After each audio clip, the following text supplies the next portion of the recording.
आज मैं आपको श्रीमद् भगवत गीता का छठा अध्याय सुनाऊंगा। तो चलिए गणपति जी का नाम लेके वीडियो को करते हैं स्टार्ट। श्री गणेशाय नमः। छठा अध्याय। श्री भगवान ने कहा, कर्मों के फल के आश्चर्य रहित जो मनुष्य करने योग्य विहित कर्म को करता है वही सन्यासी है और वही कर्म योगी है। वह मनुष्य सन्यासी और योगी नहीं है जो निर्गिन है और क्रिया रहित है, जो जन अग्नि का स्पर्श नहीं करता और अपने कर्तव्यों को छोड़ बैठा है, वह सन्यासी कर्मयोगी नहीं है। हे पांडुपुत्र, लोग जिसको सन्यास कहते हैं उसको तू कर्म योग जान, क्योंकि कोई भी मनुष्य कर्म फल की प्राप्ति के संकल्प को त्यागे बिना योगी नहीं रहता। कर्म फलेच्छा के त्याग से ही कर्म योगी होता है। योग के ऊंचे पद पर चढ़ना चाहने वाले मनशील मुनि के लिए कर्म करना साधन कहा जाता है और उसी योगारूढ़ के लिए योग में स्थिर के लिए शांति साधन कहा है। साधनशील को तो कर्म करने ही चाहिए और कर्म योग में साधनों द्वारा स्थिरता लाभ हो जाने पर शांति स्वयं प्राप्त हो जाती है। शांति कर्म करने का परिणाम है। निश्चय से जब वह मगनशील मनुष्य इंद्रियों के विषयों में निमग्न नहीं होता तब वह संकल्पों का त्यागी योगारूढ़ कहा जाता है। इंद्रियों को संयम में रखने वाला योग पर आरूढ़ चढ़ा हुआ वह स्थिर समझा जाता है। मन को वश करना और प्रशांत चित्त रहना भी योगारूढ़ के चिन्ह हैं। योगारूढ़ की अवस्था में स्थिर बुद्धि मनुष्य के सदृश्य ही है। आत्म कल्याण की इच्छा से कर्तव्य कर्मों का निष्काम भाव से करना, सब कर्मों को परमेश्वर अर्पण करना और सभी कर्तव्य ईश्वरीय नियम मान करते रहना योग है। अनंत आत्मा के साथ सम्मिलन है। इस योग से आत्मा का उद्धार हो जाता है।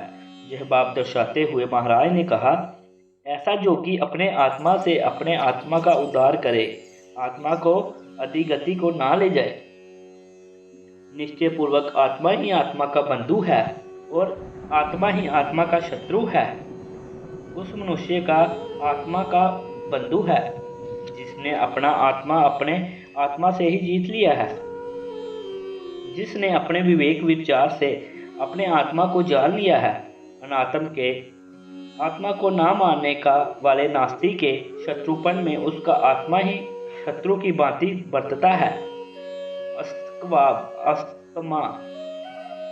आत्म सत्ता का पक्का विश्वास, आत्म चिंतन, श्रद्धा, भक्ति आदि भावों से भावक जन का आत्मा ही अपना बंधु और हितकारी बन जाता है और संशय से, श्रद्धा से, आत्मसत्ता के अविश्वास से, परमात्मा का निश्चय न रखने से, कर्महीनता से, नास्तिक बुद्धि के शत्रुपन से नास्तिक का अपना आत्मा ही अशुभ कर्मों के कारण उसका शत्रु होकर रहता है।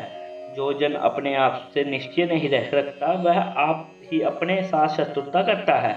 जिसने अपना आत्मा जीत लिया, ऐसे स्वार्थ शांत मनुष्य का उच्चा आत्मा शीतोष्ण सुख दुख तथा मान अपमान में स्वभाव में बना रहता है। अथवा ऐसे जन के अंतःकरण को परमात्मा विराजमान होता है।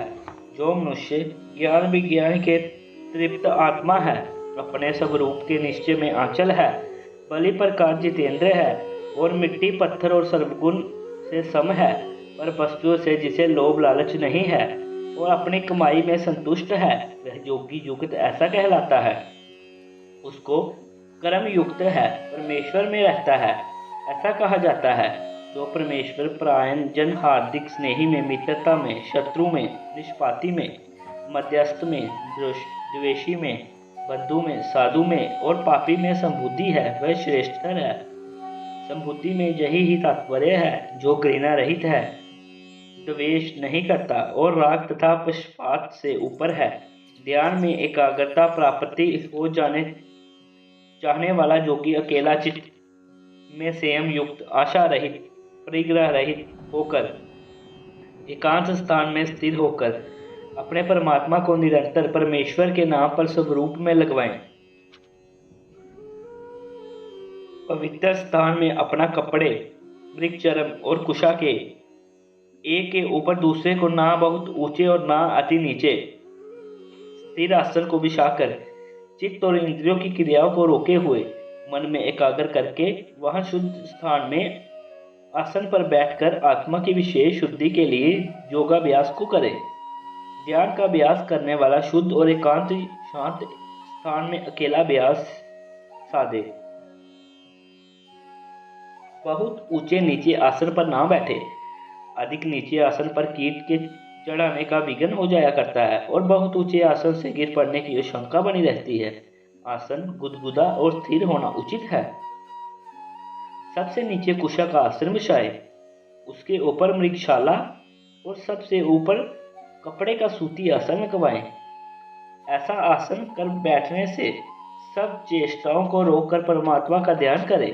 इस प्रकार योग धारणा में स्थिर मनुष्य देह, सिर और गर्दन को बराबर एक सीध में अचल रखता हुआ इधर उधर ना देखता हुआ अपने नाक के अग्रभाग को अच्छी तरह देखकर नासिका के अग्रभाग में दृष्टि टिकाकर पूर्ण शांति आत्मा निर्भय होकर ब्रह्मचर्य में रहता हुआ मन को संयम में करके मुझ में चित्त लगाए हुए मुझ में प्राण योग युक्त मेरा ध्यान करता हुआ बैठे। नासिका के अग्रभाग में भ्रीकुटी स्थान से तात्पर्य है इस भ्रीकुटी स्थान में नेत्र बंद करके केवल ध्यान से देखें। मन में संयम युक्त योगी इस प्रकार आत्मा को सदा बार बार ध्यान से जोड़ता हुआ मुझ में रहने वाली निर्वाण धाम की परम शांति को प्राप्त करता है। वह उपासक मेरे ध्यान से मेरे परम धाम को जा पहुंचता है। बहुत से अभ्यासी केवल खान पान को ही योग का मुख्य अंग मानकर अपनी देह की शक्ति को निराहार रहकर क्षीण कर देते हैं, परंतु महाराज ने कहा, हे अर्जुन, समस्ता रूप योग अधिक खाने से नहीं सिद्ध होता और ना ही केवल ना खाने से होता है। अति सोने वाला का भी योग सिद्ध नहीं होता और ना ही जागते रहने वाले का योग सिद्ध होता है। जिस यत्नशील जन का आहार चलना और फिरना नियम बुद्ध है, जिसकी कर्मों की चेष्टा नियम पूर्वक है और जिसका सोना जागना नियम में है, उसका दुखों को नाश करने वाला योग सिद्ध हो जाता है। नियम पूर्वक मर्यादा में अपने सब काम करता हुआ अभ्यासी योग में सफल सहज से लाभ कर लेता है। अभ्यास करते हुए जब भली भांति वशीभूत चित्त अपने स्वरूप में भी ठहर जाता है और सब कामनाओं को तृष्णा रहित हो जाता है, तब वह जन योग युक्त ऐसा कहा जाता है। उसकी अवस्था की उपमा देते हुए महाराज ने कहा, अपने परमात्मा आत्मा का परमात्मा के साथ मिलाप करने का यत्न करने वाले स्थिर योगी की स्थिर अवस्था की वह उपमा कही गई है। जैसे बाजू रहित स्थान में रखा दीपक नहीं हिलता, जैसे बाजू रहित ध्यान से स्थान में रखे हुए दीपक की ज्योति अकंप नहीं होती, ऐसे ही उस योगी की मनोवृत्ति आंचल हुआ करती है। जिस ध्यान व्यास में योग साधन द्वारा रुका हुआ चित्त संकल्प विकल्प से हट जाता है और जिस समस्ता समाधि में आत्मा ही से परमात्मा को आत्मा में देखता हुआ योगी प्रसन्न होता है, जिस अवस्था में इंद्रियों के सुख के ऊपर केवल बुद्धि से अनुभव करने योग्य जो परम सुख है, उसको यह योगी जानता है। और जिस अवस्था में स्थिर होकर यह वास्तव में चल्यमान नहीं है और जिस सुख को पाकर उससे अधिक दूसरा कोई भी लाभ यह नहीं समझता और जिसमें रहित रहता हुआ यह बड़े बड़े दुख में भी डामाडोल नहीं किया जा सकता, उस दुख के संयोग से रहे स्थिति को मनुष्य योग नामक स्थिति जाने। वह योग निश्चय के साथ उत्साह युक्त चिंता में साधन करना है चाहिए। परमेश्वर का उपासक संकल्पों से उत्पन्न होने वाली सब कामनाओं को सर्वथा त्याग कर इंद्रियों के समूह को जब सब ओर से मन से ही बड़ी प्रकार वश करके धीरे धीरे धैर्य युक्त बुद्धि द्वारा विचार सुफुरन से हट जाए, प्रत्याहार करे, तत्पश्चात मन को आत्मा में स्थिर करके कुछ भी न सोचे, मन को निर्वशीय बना ले। ऊपर कही विधि इस प्रकार करनी उचित है कि जहाँ जहाँ से चंचल और स्थिर मन भाग निकलता है, वहाँ वहाँ से रोककर इसको आत्मा के वश में लावे। इस प्रकार मनोवृत्ति भी शुद्धि हो जाती है। निश्चय से इस स्वस्था शांत मन वाले जोगी को रजोगुण रहित पाप से वर्जित ब्रह्म रूपता रूप उत्तम सुख प्राप्त होता है। वह ब्रह्मानंद में लीनता लाभ कर लेता है। पाप रहित योगी अपने आत्मा को सदा इस प्रकार परमात्मा से जोड़ता हुआ सहज से ब्रह्मा के संस्पर्श मिलाप रूप परम सुख को अनुभव करता है। सर्वत्र समदर्शी योग से युक्त आत्मा अपने आप को सब भूतों में रहता हुआ और सब भूतों को अपने आप में विचार दृष्टि से देखता है। सब प्राणियों में आत्म भाव को पिरोए हुए जानता है। जो आत्मज्ञानी योगी सर्वत्र मुझ को देखता हुआ विद्यमान जानता है और सारे विषय में मुझ में देखता है। अपनी कृपा दृष्टि से उसको मैं दूर करता और अपने निश्चय विश्वास के नेत्रों से वह मुझे ओझल नहीं करता। भगवान अपने भक्त को एक बार ग्रहण करके फिर कभी उसे नहीं बुलाता और ना ही ब्रह्म स्थिति में स्थिर विश्वासी भक्त कभी अपने परमेश्वर के विमुख होता है। जो एकता में रहता हुआ आंचल श्रद्धा में सुदृढ़ योगी सब भूतों में रहने वाले मुझको बेचता है, मेरा आश्रम ग्रहण करता है। चाहे जिस अवस्था में रहता हुआ भी वह जोगी मुझ में ही बरतता है। अपने सभी कर्तव्य कर्म करता हुआ वह मुझ में ही विचरता है। हे अर्जुन, जो भगवत भगत सर्वत्र सब प्राणियों में सुख और अथवा दुख को अपने आत्मा के सुख दुख में समझता है, जो अपने समान दूसरों के दुख नाश का और सुख सिद्धि का प्रयत्न करता है, वह परम योगी माना गया है। अर्जुन ने कहा, हे मधुसूदन, जो यह समता रूपी योग आपने कहा, मन की चंचलता के कारण मैं उसकी स्थिर अवस्था को नहीं देखता हूँ, नहीं अनुभव करता हूँ। हे कृष्णा, निश्चय में मन चंचल है, मनुष्य को मंथन कर देने वाला है, बलवान है और कठिनता से झुकाया जा सकता है। बाजू को वश करना जैसे कठिन है, ऐसे ही उसका मन का वश करना मैं दुष्कर मानता हूँ। महाराज ने उत्तर दिया, हे महाबाहु, निस्संदेह मन चंचल है और बड़ी कठिनता से वश किया जा सकता है, परंतु हे कुंती के पुत्र, अभ्यास से और वैराग्य से यह मन वश में लाया जा सकता है। जब ध्यान आदि को बार बार नित्य निरंतर करते रहना अभ्यास है और परमेश्वर की भक्ति में तत्पर होकर इस लोक तथा परलोक के विषय संबंधी सुखों की स्वर्थ उपेक्षा करना देना वैराग्य है।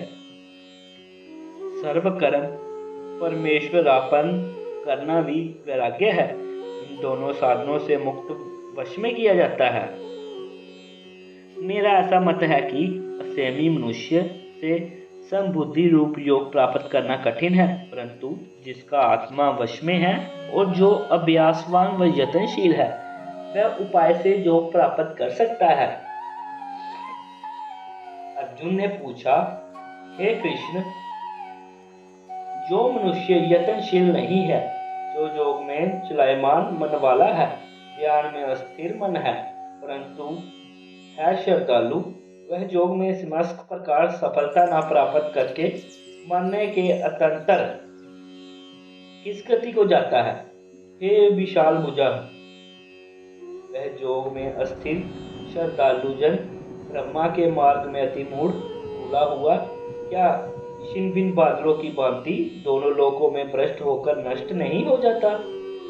योग सिद्ध न होने पर क्या उसे यह लोक और परलोक दोनों नहीं बिगड़ जाते? हे कृष्णा, इस मेरे संशय को आप सर्वथा छेदन करने योग्य है, क्योंकि आपसे बिन दूसरा कोई भी इस संशय का छेदन करने वाला नहीं मिलता। उत्तर में भगवान ने कहा, हे पार्थ, ऐसी श्रद्धावान मनुष्य का विनाश ना इस लोक में और ना परलोक में ही होता है। हे प्यारे, पुण्य कर्म करने वाला कोई भी मनुष्य दुष्ट गति को, अशुभ जन्म को नहीं पाया करता। वह श्रद्धावान, योग भ्रष्ट, पुण्य कर्मियों के लोक को पाकर और वहां अगिनत वर्षों तक रहकर फिर पवित्र और श्रीमानों के ग्रह में जन्म लेता है, अथवा बुद्धिमान योगियों के कुल में ही जन्म धारणा करता है। और इस प्रकार का जन्म बुद्धिमान योगी के घर में अवतरण होना चाहिए। निश्चय से यह जन्म संसार में मिलना बहुत ही दुर्लभ है। जिन ग्रहों में पवित्रता हो और जीवन के निर्वाह के पर्याप्त साधन हो, वहां जन्म लेकर उस पूर्व संचित संस्कारों का जाग जाना बहुत सुगम होता है। और ज्ञान युक्त मगध भक्तों को घर में जन्म धारण करना और बहुत ही पुण्य कर्म का परिणाम है। ऐसा कुल व घर में जन्म लेकर उस योग भ्रष्ट के पूर्व संस्कारों का उदय होना शीघ्र ही संभव हो करता है। वहाँ उस पूर्व में देही संबंधी कर्म योग के संस्कारों के संयोग को वह प्राप्त कर लेता है। हे करुणानंदन, मोक्ष की सिद्धि में वह फिर यत्न करने लगा। उसी पहले योगाभ्यास से पूर्व के संस्कारों के प्रभाव से विवश हो वह खींचा जाता है। तब योग का वह जिज्ञासु शब्द ब्रह्मा से भी आगे निकल जाता है। शब्द ब्रह्मा कर्म कांड को प्रतिदिन करने वाला वेद को टीकाकार कहते हैं। वह वेद को उसके कहे हुए कर्मों को लांघ जाता है, अथवा शब्द प्रकृति में होता है, इसलिए प्रकृति को शब्द ब्रह्मा कहा है। वह अभ्यासी अपने आत्मज्ञान और परमात्मा के अनुभव में सफल होकर प्रकृति से पार हो जाता है, परमात्मा में लीनता लाभ कर लेता है, अथवा शब्द ब्रह्मा वाचक और नाम को कहा कहते हैं। उससे अगले निकलकर वह योगी वाच्य में नामी में लेता लाभ कर लेता है। सर्वथा पाप रहित योगी बड़े जतन से पुरुषार्थ से अभ्यास करता हुआ अनेक जन्मों में सफल होकर तब परम गति को प्राप्त कर लिया करता है। कर्म योग और भक्ति धर्म का आराधन करने वाला मनुष्य पाप रहित होकर अनेक जन्मों के पश्चात भी अवश्य ब्रह्म धाम को प्राप्त कर लेता है। उसका नाश कदापि नहीं होता। उसके ज्ञान, ध्यान और निष्काम कर्म का संस्कार उसे को अश्व में सफल बना देता है। हे अर्जुन, तपस्वियों से योगी श्रेष्ठ है। ज्ञानियों और विद्वानों से भी वह बड़ा माना गया है और कर्मकांडियों से भी वह बड़ा है। इसलिए तू योगी बन। निष्काम कर्म युक्त संबुद्धिमान श्रद्धालु भगवत भक्त का पद सबसे ऊंचा है। इस कारण तू भी ऐसा ही योगी बन जा और कर्तव्य कर्म करता रह। सब योगियों में भी जो श्रद्धावान योगी मुझ में लीन हुआ अंतरात्मा से मुझको बचता है, मेरी ध्यान करता है, वह मुझ में अत्यंत मिला हुआ माना गया है। अन्य भक्त तो भगवान में ही लीन समझा जाता है। ओम तत्सत। इस प्रकार श्रीमद् भगवद गीता रूप उपनिषद ब्रह्म विद्यांतर्गत योग शास्त्र में श्री कृष्ण अर्जुन संवाद का आत्म संयम योग ध्यान योग नामक छठा अध्याय समाप्त होता है। तो मिलते हैं 7वें अध्याय।